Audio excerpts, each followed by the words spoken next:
Nous sommes ici aujourd'hui donc pour ce web rendez-vous autour des pratiques pédagogiques inclusives pour favoriser l'apprentissage. Donc en termes de contexte, ce web rendez-vous, il fait partie de toute une programmation de web rendez-vous qui est proposée par le CEPSUP. Le CEPSUP, c'est un collectif de conseillers pédagogiques de plusieurs établissements de la région lyonnaise. Donc vous voyez les 5 établissements pardon, qui sont concernés sur votre gauche.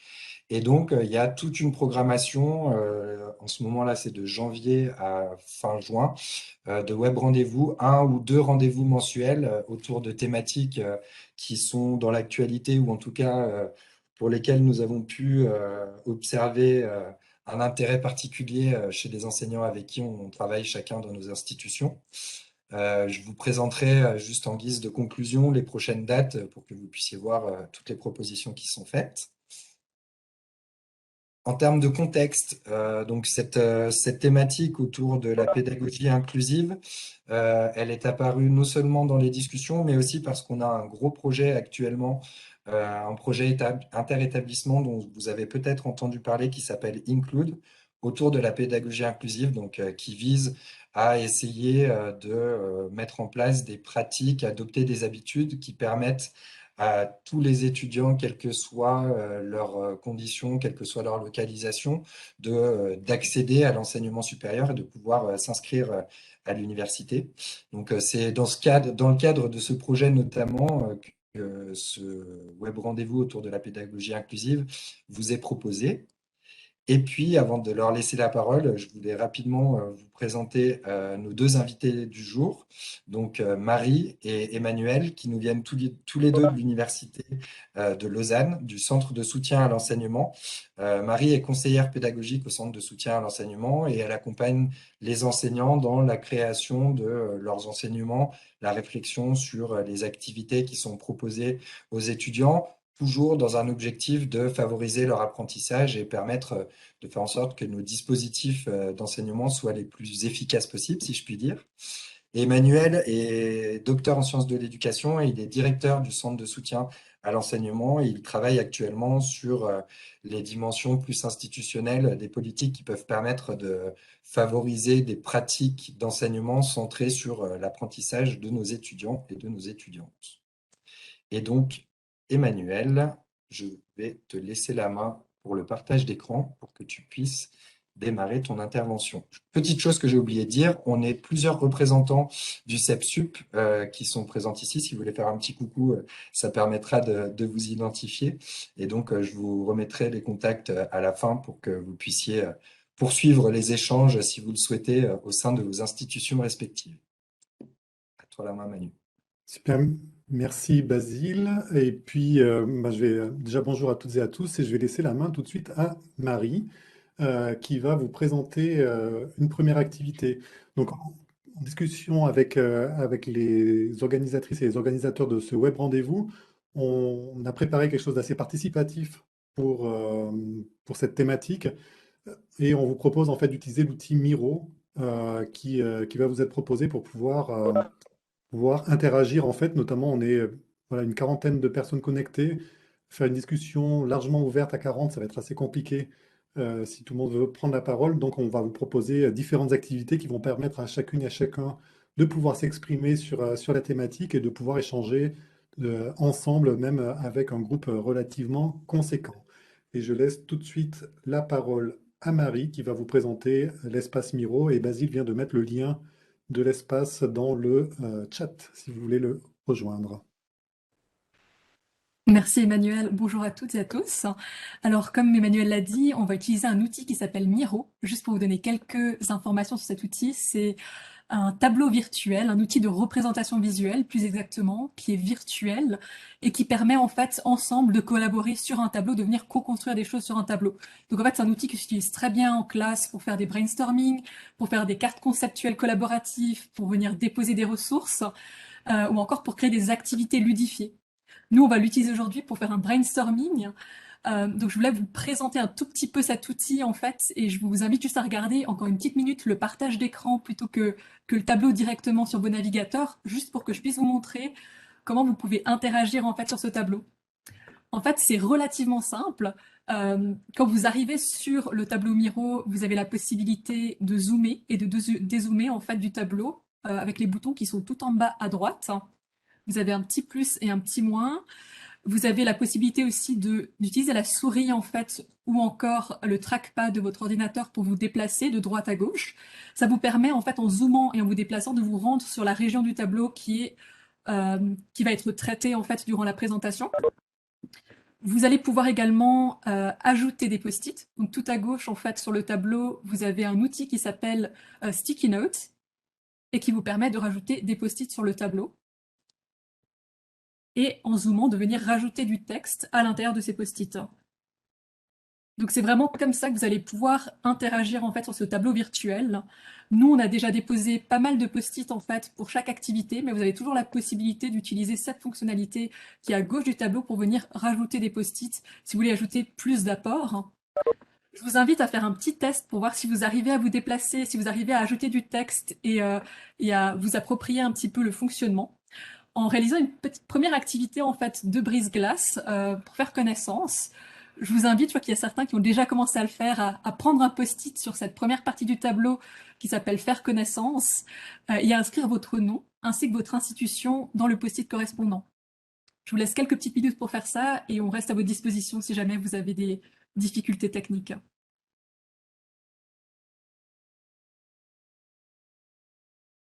Parfait, je vous propose peut-être qu'on continue. Est-ce que toi, tu voulais ajouter quelque chose, Emmanuel? Non, c'est tout bon. C'était vraiment une petite activité pour prendre en main l'outil Miro, parce qu'on va devoir l'utiliser après pour les autres activités. Donc, juste pour commencer la discussion en fait sur l'inclusion, on va venir sur des définitions d'ici quelques minutes. Mais ce qu'on vous propose, en fait, Basile, vous avez envoyé un email avec un questionnaire. Alors, peut-être que les personnes qui sont connectées, enfin, qui sont inscrites très récemment n'auront pas eu le temps de faire le questionnaire. C'est un questionnaire qui permet de tester en fait l'inclusion de votre enseignement.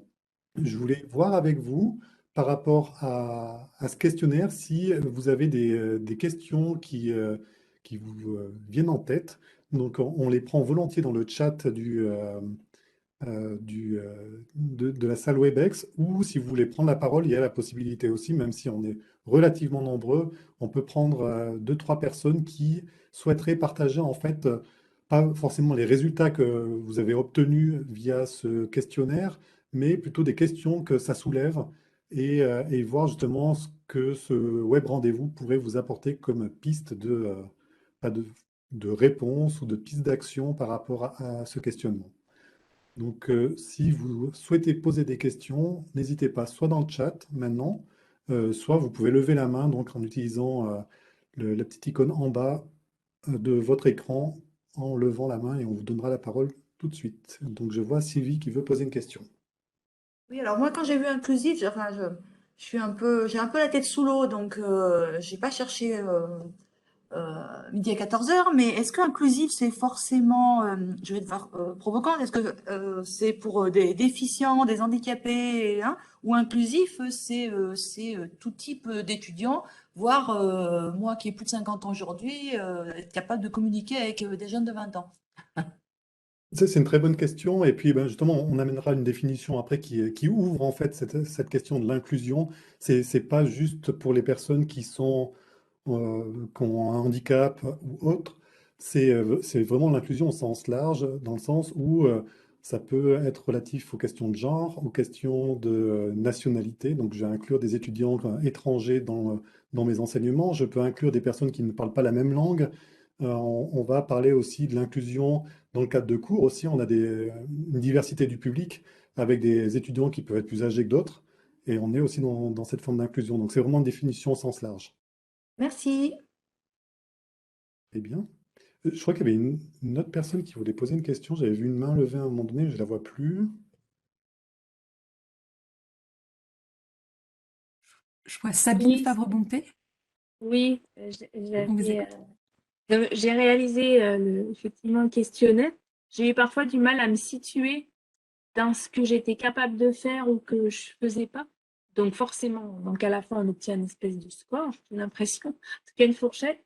Et du coup, moi, je le voyais aussi en termes d'inclusion pour inclure, par exemple, des étudiants qui proviendraient de parcours différents, qui n'auraient pas tous le même background et qui effectivement se rassembleraient autour d'un projet commun et bénéficieraient les uns les autres de leurs propres acquis. Donc ça peut être cette définition-là aussi de l'inclusion.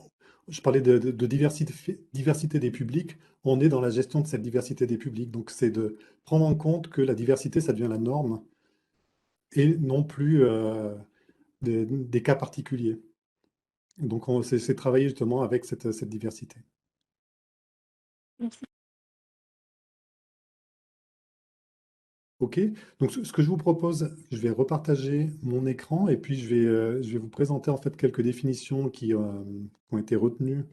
Euh, J'arrive tout de suite. Et je vais vous proposer donc d'aller sur les PowerPoint qu'on vous a mis à disposition. Donc juste dans Miro aussi, on peut déposer des fichiers. Là, on a déposé le fichier du support du web rendez-vous. Et quand vous cliquez dessus, vous avez un navigateur qui s'ouvre. Et donc, vous pouvez naviguer dans le document. Donc là, ce que vous voyez à l'écran, c'est ce que j'avance. En fait, c'est mon positionnement. Donc, vous pouvez avancer à votre propre rythme aussi. Et là, on donne une première définition. Je vais cacher les flèches pour que vous puissiez lire correctement. Une définition générale de l'inclusion. Donc, c'est une définition qui n'est pas récente, hein. C'est le capitaine en 2013 qui a proposé cette définition. Et je vous laisse juste quelques secondes pour la lire.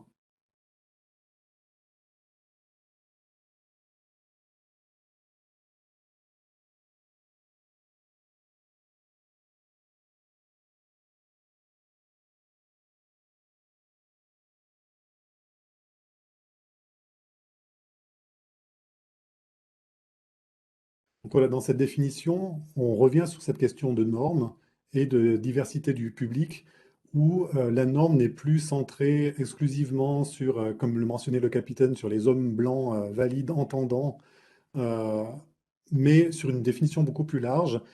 Peut-être juste une petite anecdote, j'accompagne le projet ASPI Friendly, qui est un des gros projets en France pour l'intégration des étudiants Asperger à l'université. Et on a eu un retour assez intéressant d'un étudiant qui indiquait à son enseignant que lui n'était pas handicapé dans le cadre de son cours, que c'était les autres collègues de son cours qui étaient handicapés, du fait qu'il ne comprenait rien en mathématiques et que pour lui c'était limpide. Donc en termes de normes, si on place le curseur sur la capacité à résoudre des problèmes mathématiques, versus la discussion, les relations sociales, c'est clair qu'on ne va pas avoir le même focus et on pourrait percevoir certains comme étant handicapés et d'autres comme étant en gros dans la norme. Et donc, c'est vraiment une question de curseur, de savoir où on place ce curseur de norme. Peut-être qu'un autre point qu'on peut discuter aussi, c'est la définition de la pédagogie inclusive qui revient sur cette question de norme. C'est une définition qui est proposée par les collègues du service de soutien à l'enseignement de l'Université Laval de Québec. Donc, je vous laisse aussi quelques secondes pour lire cette définition.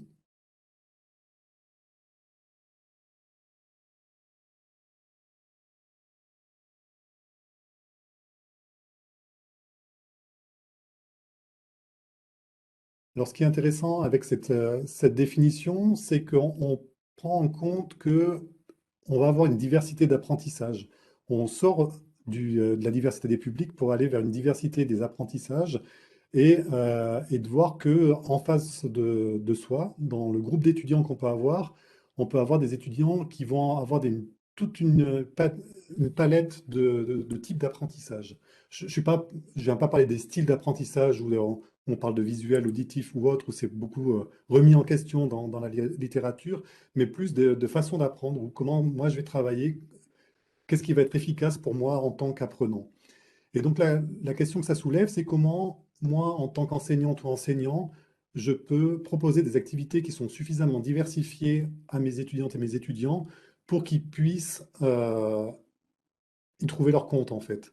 Ça ne veut pas dire qu'on doit essayer de trouver des solutions pour tout le monde en tant qu'individu, mais c'est essayer de trouver des actions, et on verra tout à l'heure des actions possibles, qui puissent convenir au plus grand nombre. Alors, on parle du plus grand nombre, d'essayer de convenir à tout le monde, ça va être très très complexe, mais au moins de pouvoir proposer une diversité de stratégies d'enseignement ou d'activités d'apprentissage qui vont permettre aux étudiants à un moment donné de pouvoir se raccrocher à quelque chose qui leur parle et d'éviter d'être dans un dispositif où je fais un cours magistral du début jusqu'à la fin qui va favoriser une certaine population d'étudiantes, mais qui va euh, pénaliser une autre partie d'étudiants.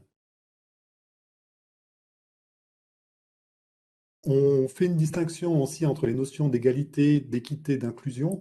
C'est quelque chose qu'on a adapté ici au niveau graphique. On retrouve pas mal d'images comme ça de ce type-là sur le web. Le principe d'égalité, c'est d'offrir à tous et toutes la même chose. Donc là, si on a mis des choses qui nous parlent au niveau de notre contexte, on est encore en hiver, on peut aller voir du saut à ski. Euh, Ici, pour qu'on puisse voir le saut à ski, on a mis des petits plots pour tout le monde. Donc les plots sont tous de la même taille et puis il y a une barrière qui est opaque. Mais on voit qu'ici, que par souci d'égalité, il y a deux personnes qui peuvent voir le saut à ski, puis la dernière personne qui est un peu plus petite ne va pas pouvoir voir ce qui se passe. Le principe d'équité, c'est de pouvoir offrir un peu plus à ceux qui en ont plus besoin, d'adapter en fait ce qu'on va offrir au public spécifique.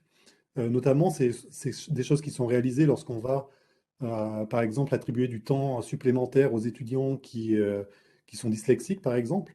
Donc ça, c'est des principes d'équité, de pouvoir faire en sorte qu'ils puissent être évalués sur le même niveau.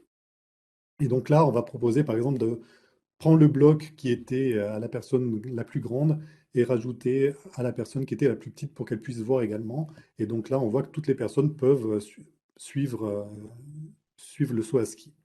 L'inclusion, c'est un peu différent, c'est d'essayer de repenser l'environnement. Donc, c'est ce qui était dans la définition des collègues de l'Université Laval, c'est de repenser l'environnement pour pas adapter à un public spécifique, mais pour pour que l'environnement soit adapté à l'ensemble des personnes. Et donc là, de remplacer la barrière qui était opaque par une barrière qui serait transparente et qui permettrait même aux plus petits personnages de pouvoir voir ce qui se passe de l'autre côté. Et donc, ça veut dire que si on fait le parallèle avec notre enseignement, ça serait d'adapter des activités d'apprentissage, des supports qu'on va proposer à nos étudiants pour qu'ils puissent convenir à l'ensemble du public. Juste une petite parenthèse, on utilise une police ici, la police qui est en noir, qui s'appelle Luciole. C'est une police qui est beaucoup plus lisible pour les personnes qui ont des difficultés au niveau de la vision. Donc elle est beaucoup plus lisible. Et cette police est aussi lisible pour les personnes qui n'ont pas de difficulté à lire, moins de vision. Donc c'est quelque chose qu'on peut adapter dans son PowerPoint et qui va pouvoir convenir à l'ensemble de la population. On en vient à discuter justement de cette conception universelle de l'apprentissage, qui est une des thématiques de ce web rendez-vous, qui nous vient en fait de l'architecture, du monde de l'architecture dans les années 1980, qui visait à adapter les bâtiments pour qu'ils puissent être accessibles au plus grand nombre. Et donc, c'est de là que vient, par exemple, les rampes d'accès dans les bâtiments publics, par exemple. Ces rampes d'accès qui étaient prévues au départ pour les personnes avec un handicap moteur, on s'est aperçu que finalement, il n'y avait pas que les personnes qui avaient un handicap moteur qui les utilisaient. Les personnes valides pouvaient les emprunter et on voyait des personnes avec des poussettes qui allaient prendre, par exemple, ces rampes d'accès. On pouvait voir aussi les personnes qui devaient effectuer des livraisons prendre ces rampes d'accès et on s'est aperçu que finalement, de mettre en place ce type de dispositif permettait à toutes et tous d'être profitables. Et donc le parallèle de la conception universelle, donc de l'universal design vers la conception universelle de l'apprentissage, c'est d'adapter son enseignement selon ces mêmes principes pour qu'il puisse être adapté à toutes et tous. Et donc là, on a une définition que je vous laisse lire de cette conception universelle de l'apprentissage.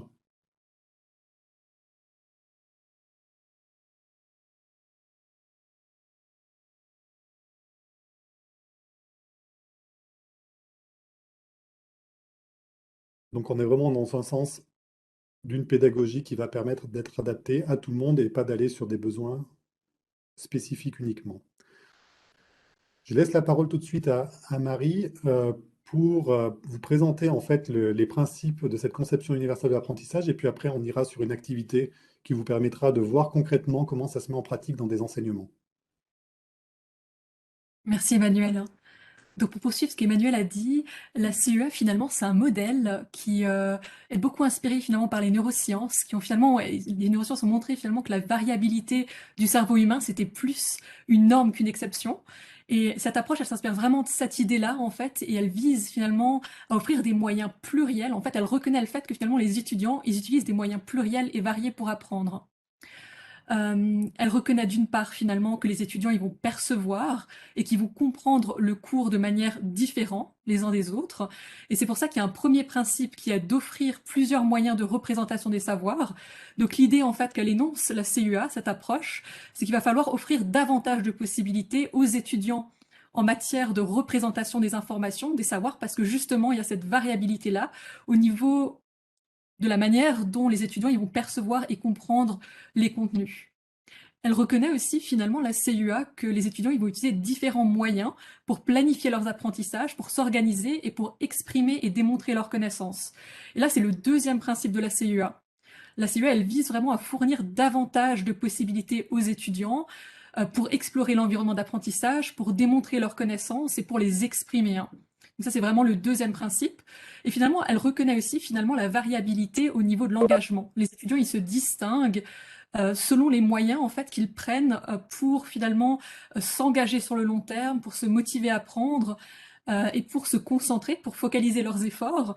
Et du coup, ce troisième principe, finalement, c'est de stimuler la motivation et l'intérêt envers l'apprentissage des étudiants par différentes manières, en fait, de différentes façons.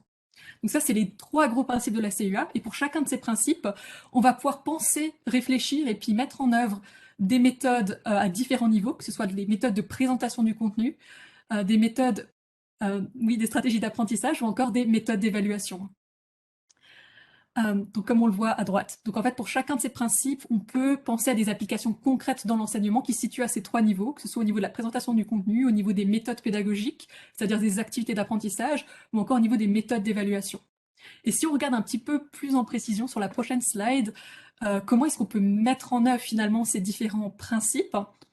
En fait, pour chaque principe, ce modèle est accompagné de lignes directrices qui sont beaucoup plus détaillées et qui vont vous aider finalement à appliquer la CUA. Donc on retrouve à peu près 3 lignes directrices pour chacun des principes de ce modèle. Et en fait, l'idée, ça va pas du tout être d'appliquer l'ensemble de ces principes, l'ensemble de ces lignes directrices de manière exhaustive parce que ce serait très complexe, mais c'est plutôt une manière finalement de s'attarder sur ces lignes directrices, de penser peut-être à des applications concrètes, à des solutions pédagogiques en fait pour son enseignement.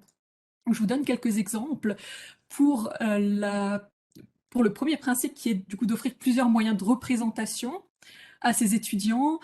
Il y a d'une part en fait l'idée qu'on peut s'assurer que tous les étudiants aient accès en fait à l'information en offrant différentes possibilités sur le plan de la perception. On peut aussi s'assurer finalement que les étudiants ils comprennent les symboles, les expressions mathématiques, le langage qu'on utilise. Et ça, c'est la deuxième ligne directrice qui est d'offrir différentes possibilités sur les plans de la langue, des expressions et des symboles. Et on peut aussi s'assurer finalement que tous les étudiants peuvent comprendre la matière, que tous les étudiants sont en mesure de transformer en quelque sorte les informations en connaissances utilisables. Et ça, c'est la troisième ligne directrice qui est d'offrir différentes possibilités sur le plan de la compréhension. Ça, c'est les trois premières lignes directrices pour le premier principe. Si on prend maintenant le deuxième principe qui figure en bleu au milieu du tableau, qui est d'offrir plusieurs moyens d'action et d'expression, là, on peut s'assurer d'une part en fait que les étudiants ils aient la capacité d'interagir de manière physique avec le matériel qu'on leur donne, en offrant différentes possibilités sur le plan de l'action physique. On peut aussi s'assurer que les étudiants finalement ils puissent s'exprimer, ils puissent communiquer leurs connaissances, leurs idées et leurs concepts à d'autres personnes, en offrant différentes possibilités pour s'exprimer et communiquer. Et on peut aussi s'assurer que les activités, l'ensemble des activités permettent aux étudiants d'agir, de planifier leurs apprentissages de manière stratégique. Et là, c'est vraiment les fonctions exécutives, c'est-à-dire que notre enseignement, il va permettre à tous les étudiants en fait de planifier, de s'organiser, de se fixer des objectifs pour réguler, pour s'organiser et organiser leurs apprentissages. Le troisième principe, c'est à nouveau d'offrir plusieurs moyens d'engagement. Et là, on a aussi trois lignes directrices, qui est d'une part d'assurer finalement que l'intérêt de tous les étudiants soit sollicité.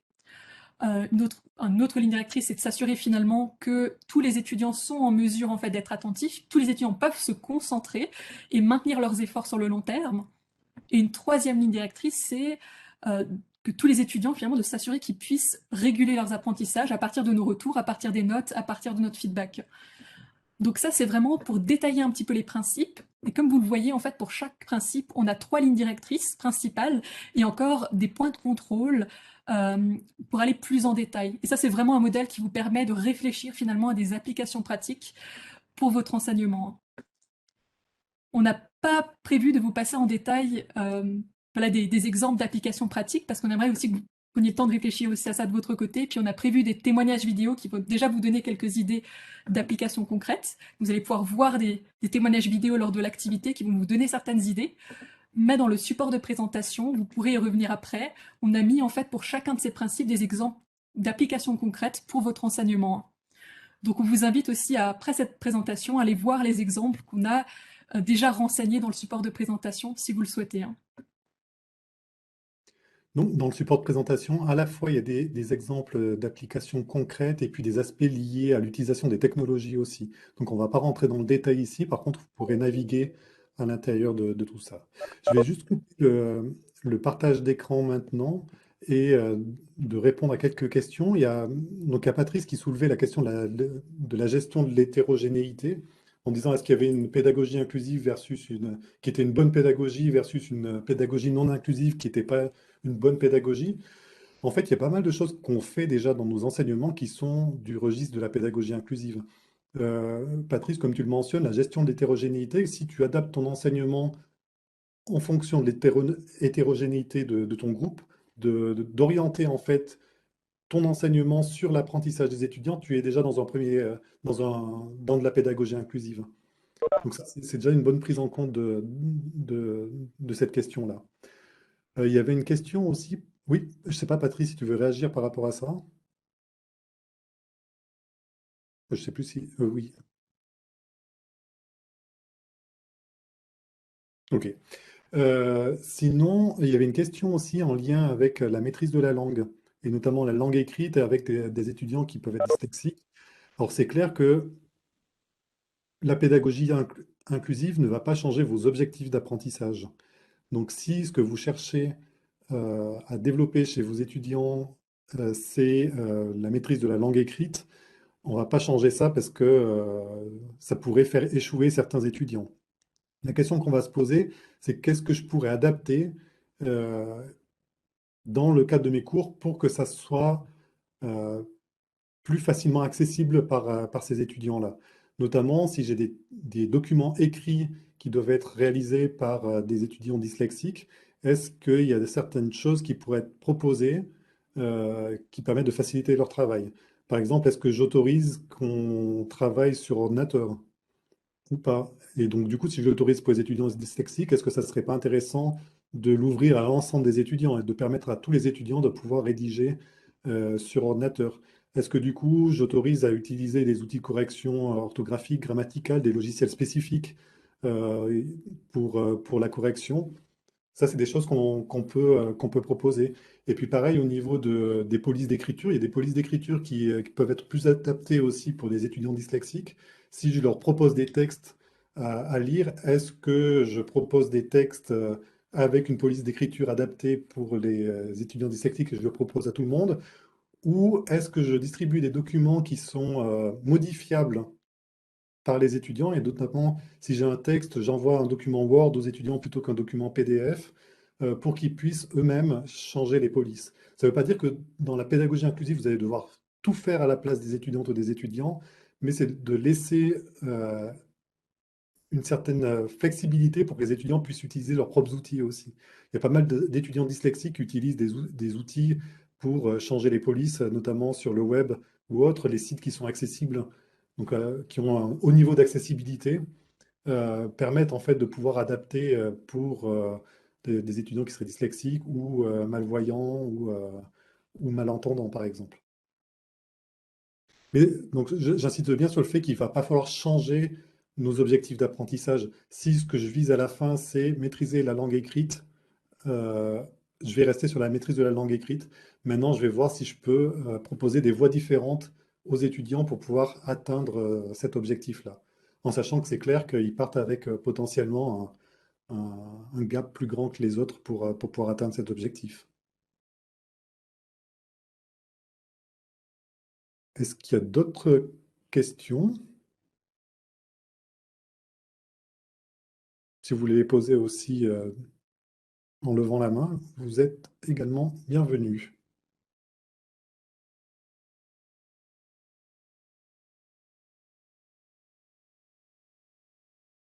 Ok, donc je compte toujours 8 secondes dans ma tête pour voir s'il y a une question qui arrive. Euh, alors je vais relaisser la main à Marie qui va vous présenter aussi l'activité suivante qui va être justement, on va vous partager en sous-groupes. Euh, donc on peut faire pour Basile peut-être des groupes de 5 personnes si ça joue pour toi. Donc C'est ça. vous allez être répartis dans des groupes de 5 personnes et on va vous proposer en fait de prendre connaissance d'expériences d'enseignantes et d'enseignants qui ont mis en œuvre les principes de la conception universelle de l'apprentissage dans le cadre de leurs cours. C'est des exemples des témoignages qui ont été réalisés à l'Université Laval de Québec. Il y a plusieurs thématiques et donc dans les différents groupes, donc les groupes dans lesquels vous allez être rapatriés vont être numérotés et vous allez rejoindre en fait les groupes qui sont présentés à l'écran. Donc les personnes qui seront dans le groupe 1 iront dans le groupe 1, les personnes qui seront dans le groupe 2 iront dans le groupe 2 et ainsi de suite. Et puis je laisse Marie vous donner un peu plus d'informations sur tout ça. Merci Emmanuel. Donc, comme Emmanuel l'a précisé, vous allez réaliser une activité en fait en groupe sur Miro. Donc en fait, quand vous arrivez dans la sous-salle en fait Webex, vous pouvez rejoindre la partie du tableau Miro en fait qui vous concerne. Donc si vous êtes dans le groupe 1, vous allez simplement pouvoir zoomer sur la partie centrale et vous rendre sur la partie du tableau concerné, groupe 1. Vous allez retrouver en fait euh, à droite le témoignage vidéo. Vous pouvez directement visionner en fait depuis le tableau. Donc il suffit de cliquer en fait sur la petite icône pour démarrer en fait la vidéo. Vous allez avoir un tableau juste en dessous en fait dans lequel vous allez pouvoir inscrire d'une part les forces. Donc là on vous demande vraiment de réfléchir à quelles sont les forces de la CUA, quelles sont les faiblesses de cette approche, quelles peuvent être les opportunités pour l'implémenter par exemple, et également quels peuvent être les risques et les menaces en fait de son implémentation. Donc on va vous demander en fait de réfléchir en groupe à ces 4 questions et de remplir le tableau euh, correspondant sur Miro. Ce que vous pouvez faire, comme dit, c'est vraiment double-cliquer en fait sur les post-it qui sont déjà dans le tableau pour les remplir avec du texte, mais vous pouvez aussi utiliser la petite icône qui se trouve tout à gauche du tableau, qui s'appelle Sticky Note, pour ajouter davantage d'idées si vous le souhaitez. Vous n'êtes pas obligé d'ajouter uniquement 3 idées en fait dans chaque case du tableau. Si jamais les consignes elles sont rappelées juste au-dessus en fait, dans la partie questionner les pratiques, vous avez un petit rappel des consignes si jamais vous avez des questions, vous êtes plus sûr de comment remplir ce tableau. Une fois que vous avez rempli la partie de votre groupe, par exemple groupe 1, les 4 cases correspondantes, force, faiblesse, opportunité et menace, vous pouvez suivre la flèche qui se trouve en dessous ou au-dessus ou à côté en fait de votre tableau pour venir en fait remplir la partie qui est centrale, les éléments que vous souhaitez partager au groupe. Après votre réflexion finalement en équipe, on va vous demander de choisir finalement quelles forces, quelles faiblesses, quelles opportunités ou quelles menaces, laquelle de ces idées vous souhaitez partager finalement en plénière avec le groupe entier. Et nous, on va revenir sur ces éléments que vous souhaitez partager pour les échanger finalement avec les autres groupes. Est-ce que tu aimerais rajouter quelque chose que j'ai oublié, Emmanuel?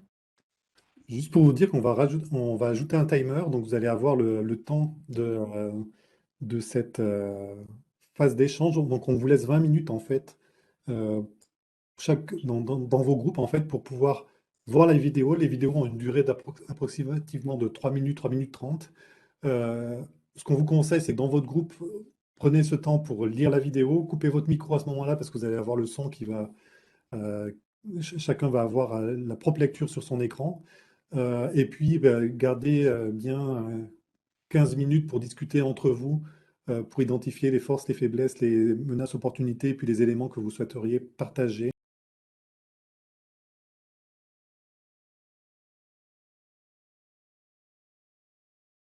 Alors, on espère que vous avez eu suffisamment de temps pour discuter. Alors, c'est vrai que 20 minutes, ça passe très vite avec les 3 minutes de vidéo, que vous avez pu prendre connaissance justement de ces différentes pratiques. Alors, toutes ces vidéos, elles sont en accès libre, hein. Vous pouvez cliquer dessus. Nous, le lien, on ne le ferme pas de toute façon, ce lien Miro, donc vous pouvez revenir s'il y a d'autres secteurs qui vous parlent plus, parce que là, vous étiez sur des situations d'enseignement qui étaient assez typées, soit faculté de génie, soit sciences de l'éducation, sciences infirmières. En fonction de vos intérêts de domaine, n'hésitez pas à aller voir au niveau des différentes vidéos pour voir ce qui a été proposé. Ce qu'on va vous proposer maintenant, c'est de pouvoir vous donner la parole dans chacun des groupes et puis de voir un peu ce qui est ressorti de ces groupes-là et puis les questions qui se posent. Et puis, ben, je vais relaisser la main à Marie pour voir avec le groupe 1. Et donc, ce qu'on attend, c'est que dans le groupe 1, il y ait une personne qui puisse prendre la parole. Et donc, tout de suite, je dis déjà au groupe 2 de se préparer, de trouver quelqu'un qui pourrait prendre la parole. Est-ce qu'il y a une personne du groupe 1 qui aimerait s'exprimer? On ne sait pas ce qu'il faut dire. Ouais. C'est un Alors, bon on aimerait point. bien En le fait, groupe 2, en fait. On veut bien le groupe 2, nous.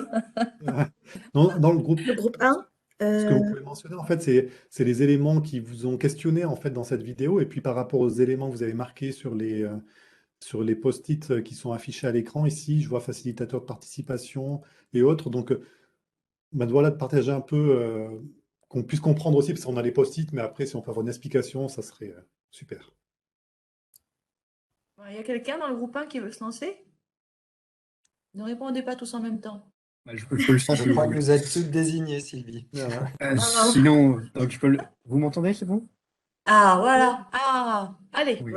Voilà, alors je suis porte-parole, on n'a pas dialogué par rapport à ça. Juste, donc au niveau juste pour faire un tout petit un résumé, hein, enfin des vidéos, donc en gros par rapport à l'enseignement, l'idée de cette enseignante, c'est de donner une sorte de formulaire Word avant le cours, avec justement les syntaxes, le vocabulaire. Donc, en format Word, important pour que justement les étudiants puissent rajouter des informations qui sont allées piocher à droite, à gauche, euh, et donc pas rester dans le cadre d'un PDF qui est trop, où il y a juste un seul espace et il faut remplir dans l'espace et on peut pas aller plus loin. Et après, donc, suite à cette synthèse, le début du cours se passe avec des échanges entre les étudiants. Et puis après, donc, il y a finalement une session plénière qui reprend les questionnements, qui reprend les problèmes de syntaxe, les problèmes, et qui va aller plus loin, un approfondissement au niveau du cours. Donc, ce qu'on a trouvé, c'est que c'était une démarche qui, en effet, on a mis dans le post-it bleu, hein, qui facilitait énormément la participation, l'implication donc de l'élève dans son enseignement, dans sa formation, et aussi ça permettait donc son appropriation, l'appropriation des notions, l'appropriation des informations, avec justement la possibilité de se faire son propre document, sa propre fiche de synthèse, propre à l'étudiant lui-même. Voilà. Ce qui était aussi Oui, en termes de mise en œuvre, comment vous avez évalué la difficulté de cette mise en œuvre de ce qui est proposé? Ça peut alors se faire facilement ou... bah, alors, moi, je suis pas du tout du côté, donc moi, je suis plutôt dans le côté science, donc j'ai du mal un petit peu à évaluer, parce que là, c'était pas surtout sur des lettres. Je pense que c'est pas ce qui est le plus difficile à mettre en place. Ok, très bien. Après, je sais pas si par rapport à mes collègues, il y a des personnes qui veulent rajouter quelque chose par rapport à ça. Moi, je pense que ça dépend vraiment quand même du, du sujet et de l'objet d'étude. Mhm. Et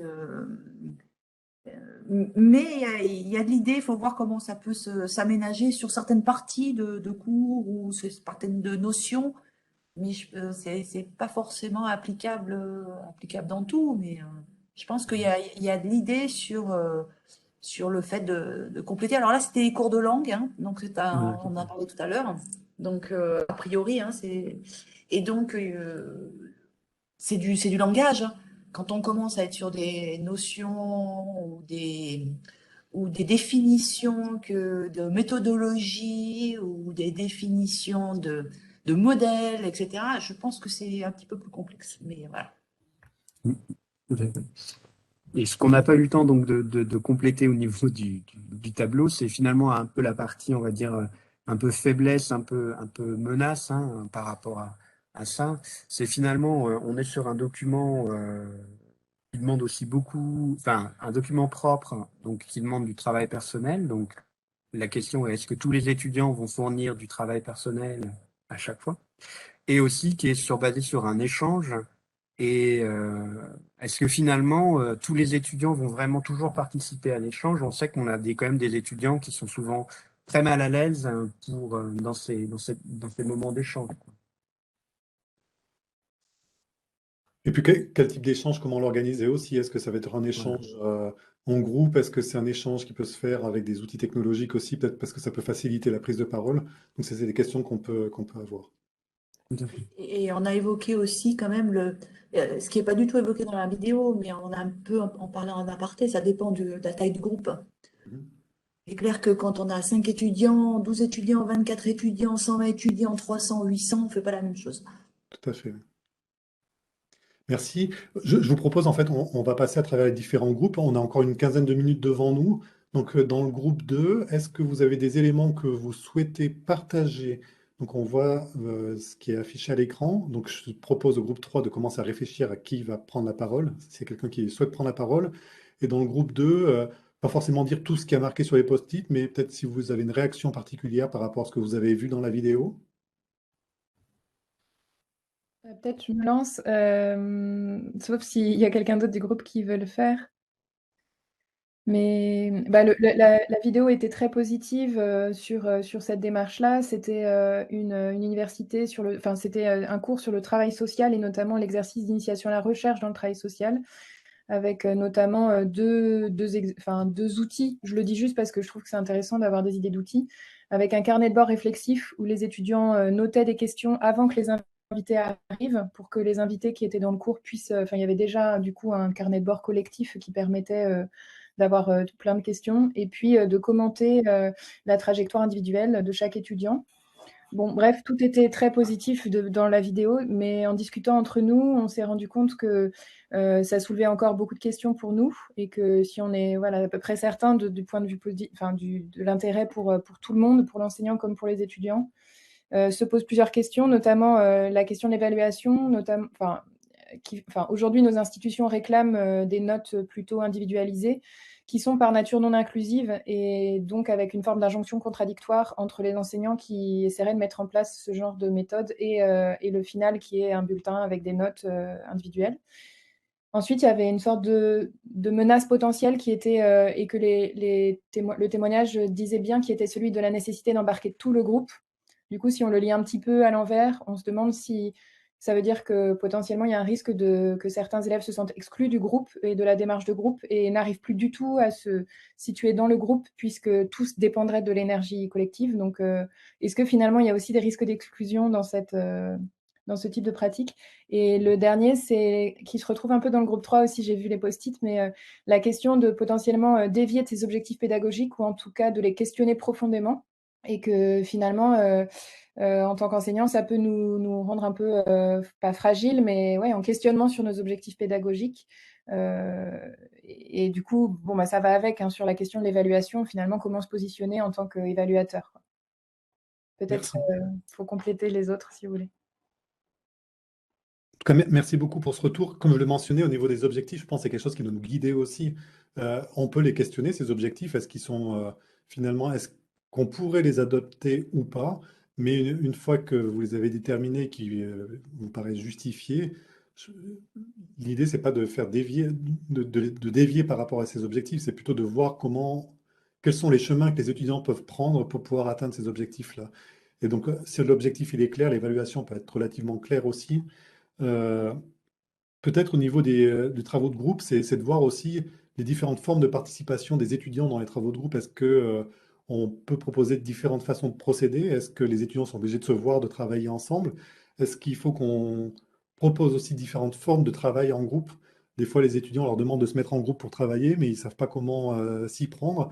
On parle d'inclusion. Nous, on peut être attentif à ces questions d'inclusion lorsqu'on est avec nos étudiants. Mais ces questions, elles doivent être discutées avec les étudiants eux-mêmes aussi, de, de faire en sorte qu'il puisse y avoir une inclusion au niveau de leur groupe aussi. Donc de s'adapter aussi dans leur façon de travailler aux autres membres du groupe également. Euh,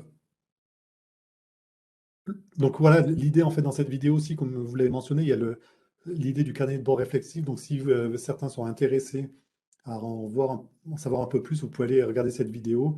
Ça pourrait être intéressant pour vous. Je propose de passer au groupe 3.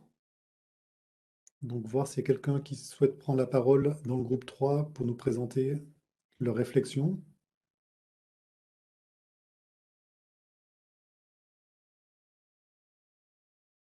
Je veux bien prendre la parole si.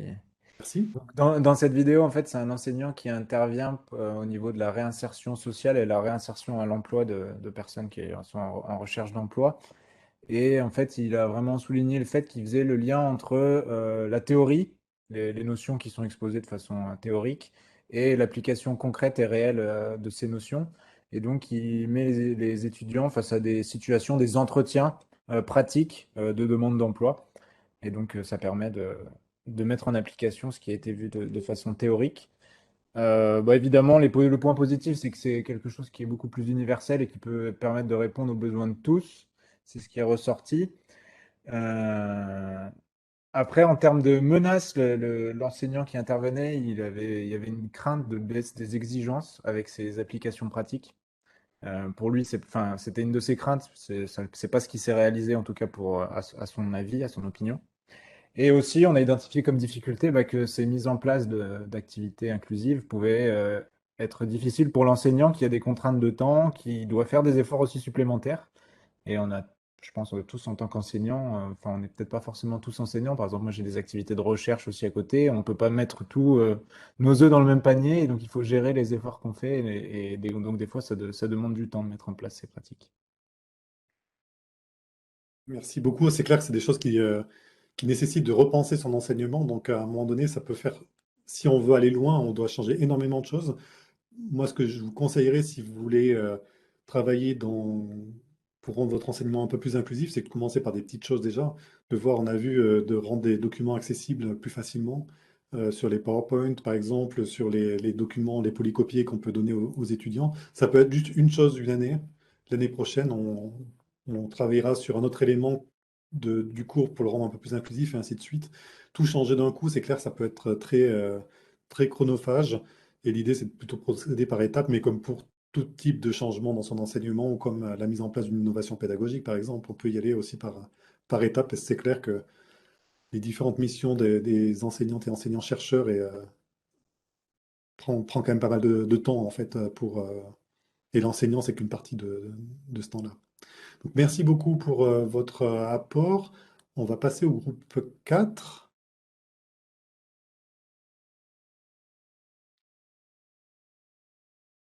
Donc, s'il y a quelqu'un du groupe 4 qui veut nous partager.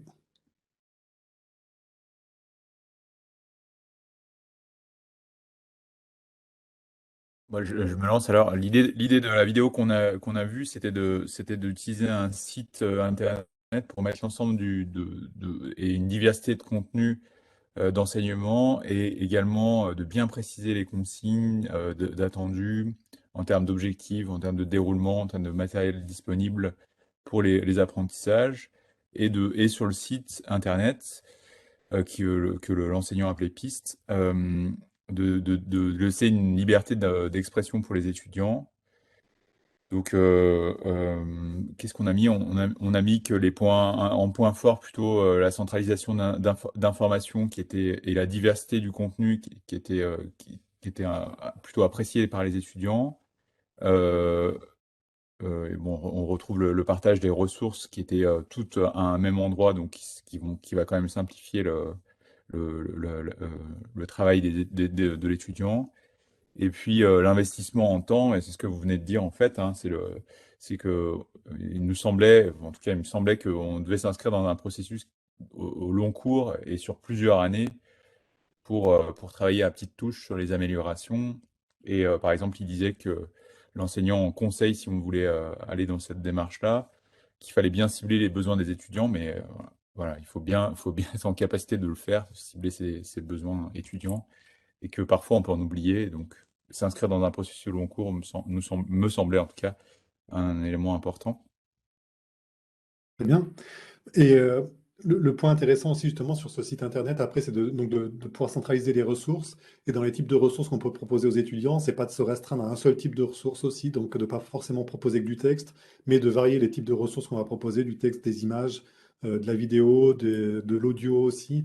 Euh, Certains étudiants vont peut-être c'est vrai que le podcast, maintenant, ça revient à la mode. Il y a pas mal de personnes qui téléchargent des fichiers audio pour les écouter en faisant du sport ou autre. Ça peut être intéressant aussi, peut-être pour les étudiants à un moment donné. Certains vont peut-être être accrochés à ce type de support.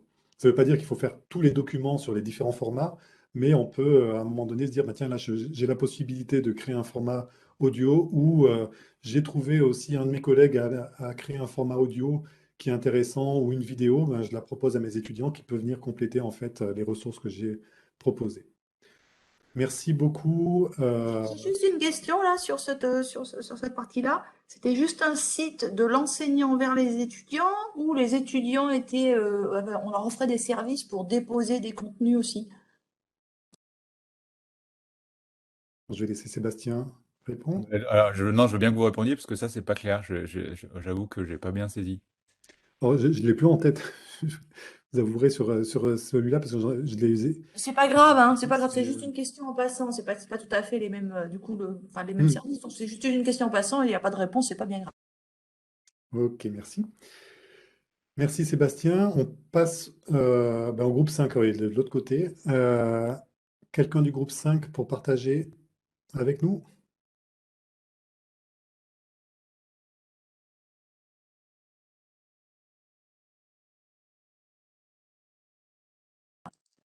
Ne vous battez pas.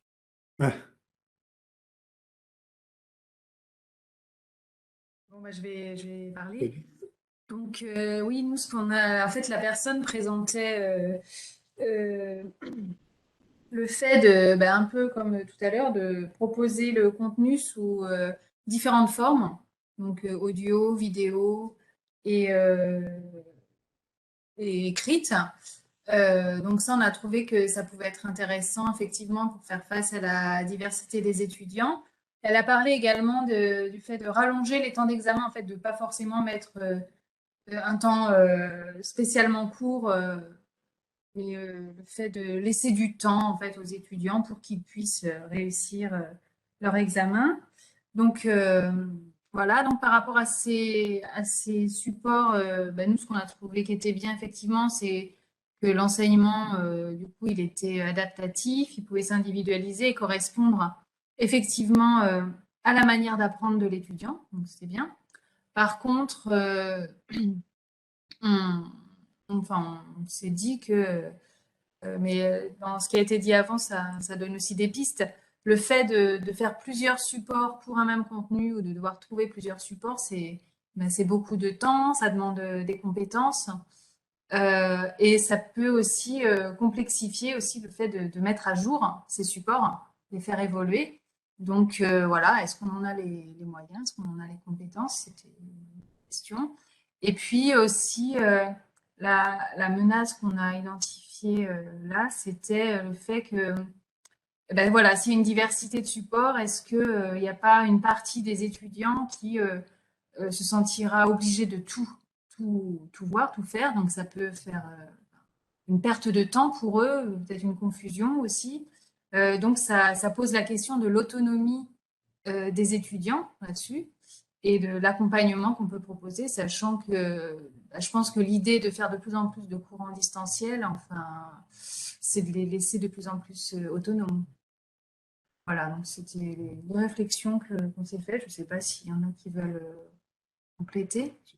Sur ce point, en fait, ce qui va être important aussi, comme on va présenter différentes ressources, c'est bien de clarifier les objectifs en fait de ces différentes ressources et ce que les étudiants vont trouver dedans. Comme ça évite aussi qu'ils puissent aller voir trois documents qui vont parler de la même chose mais présentés sous des formats différents, sauf s'ils le souhaitent parce que ça peut être utile pour eux pour comprendre, mais qui comprennent bien en fait quels éléments de contenu du cours ça va toucher, quels éléments pratiques ça peut toucher, etc. Donc ça, c'est aussi intéressant de bien le spécifier. Alors, il nous reste plus beaucoup de temps. On va peut-être écouter quelqu'un du groupe 6.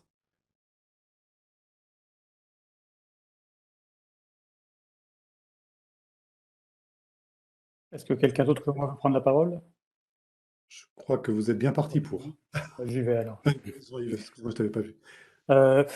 En fait, on n'a pas pris le temps ou pas eu le temps de remplir le résumé ensemble, donc c'est moi qui ai fait un choix, et donc mes collègues me pardonneront ou compléteront ou contrediront.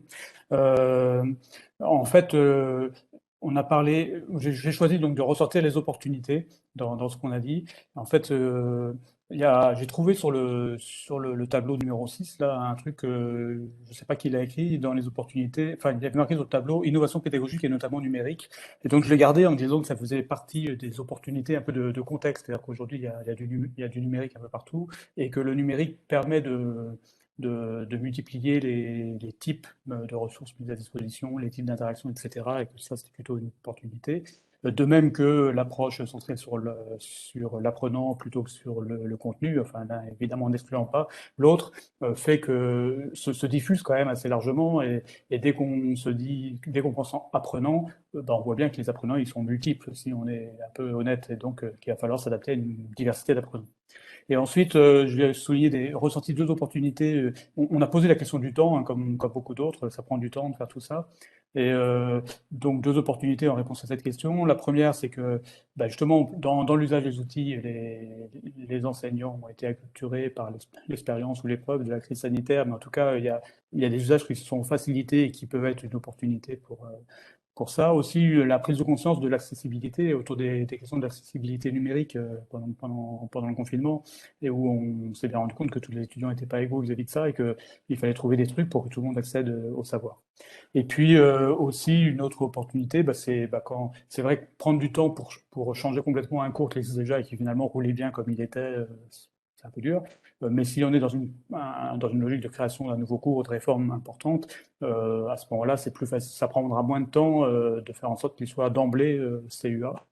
Et or, en tout cas à Lyon 2, il y a une nouvelle accréditation qui commence en septembre, donc il y aura beaucoup de nouveaux cours, beaucoup de cours qui vont changer, et c'est une opportunité. Voilà. Mes collègues, je vous invite à compléter si vous pensez que j'ai été... Merci Jean-Yves par rapport à ça. Après, c'est vrai, comme tu le mentionnes, ça peut être aussi l'occasion dans vos institutions, si vous avez des projets d'innovation pédagogique ou autres, de voir aussi, alors peut-être que dans le cadre du projet Include, il y aura aussi des éléments qui pourraient aider en fait les enseignantes et les enseignants à modifier leur enseignement dans cette optique-là. Mais c'est clair que c'est des choses qui prennent du temps et puis qu'il faut y aller progressivement. Sur le groupe 7, je crois qu'il n'y avait qu'un seul post-it. Du coup, alors, soit est-ce qu'il y a quelqu'un du groupe 7 qui veut mentionner quelque chose? Sinon, on avait un point plutôt fort qui est ressorti de la motivation des enseignants, des étudiants par rapport à la démarche. Est-ce que j'ai quelqu'un du groupe 7?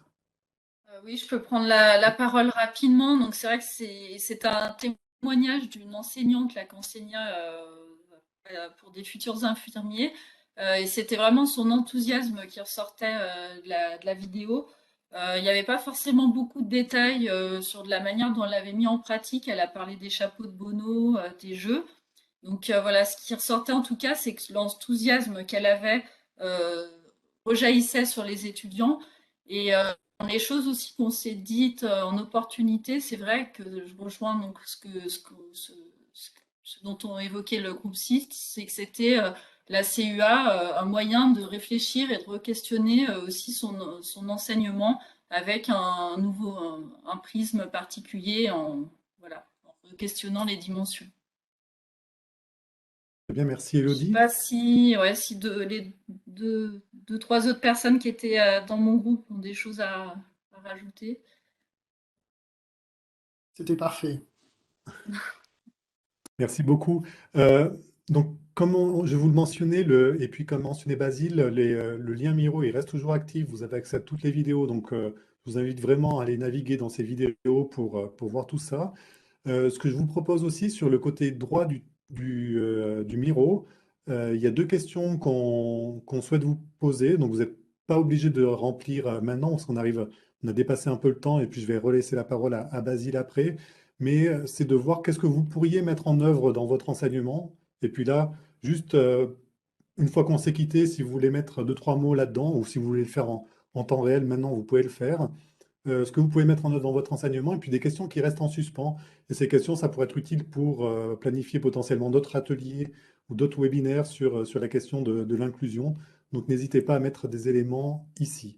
Et puis juste en dessous, on vous a mis quelques ressources qui sont accessibles. Donc il y a des vidéos, il y a du texte, il y a des Padlets qui sont proposés. Si vous avez des ressources aussi que vous souhaitez déposer, c'est relativement simple dans Miro. Il suffit de faire un glisser-déposer. Donc par exemple un lien que vous trouvez sur Internet et que vous voulez partager au reste du groupe, vous faites un glisser-déposer dans l'espace et vous allez avoir le document qui va se poser. Et exactement la même chose si vous souhaitez déposer un document PDF, vous pouvez le déposer directement dans cet espace. Et je Quand laisse on- tout de suite. Oui, Emmanuel, ouais, je tutoie, c'est plus simple ça fluidifie la bande passante, on va dire.